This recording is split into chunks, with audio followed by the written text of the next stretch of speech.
The idea is to make a piece of music that is of indeterminate length and indeterminate score. I was influenced initially in thinking about the water chimes of ancient Japanese gardens.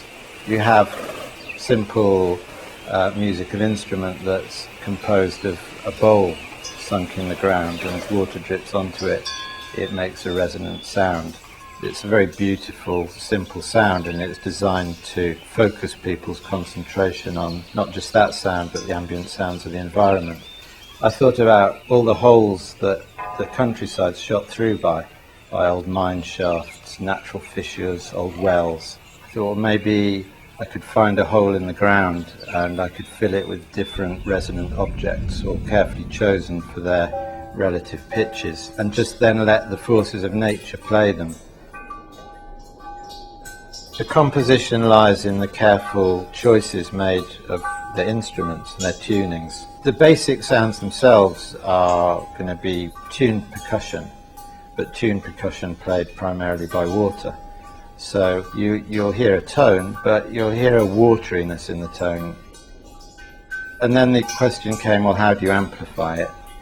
And I thought of an old gramophone with its horn, which are kind of beautiful sculptural objects in themselves. So I then evolved this idea that a horn would rise up out of the hole in the ground to amplify the sounds, and that in itself would be a strong visual element in the piece. It would have to harmonise with the landscape, and it brings up all kinds of connotations in itself.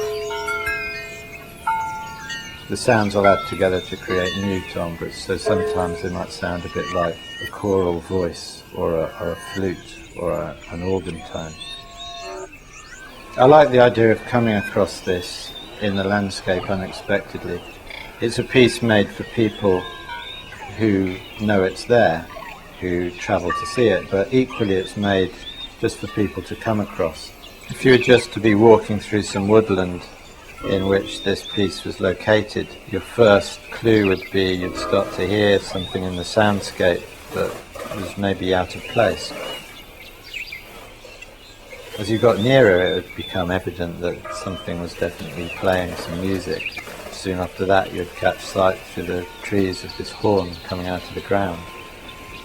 So it would be a kind of exciting thing to stumble across and to wonder what you'd come across. So the whole piece is played by nature. It relies on no technology, no upkeep by human beings. It only relies on the existence of the planet and the weather systems. And so this goes full circle really right back to, let's say, the temple gardens of Japan, and brings music right back to something which is part of a process of nature. Depends on the cycles of the seasons, on the weather and the landscape.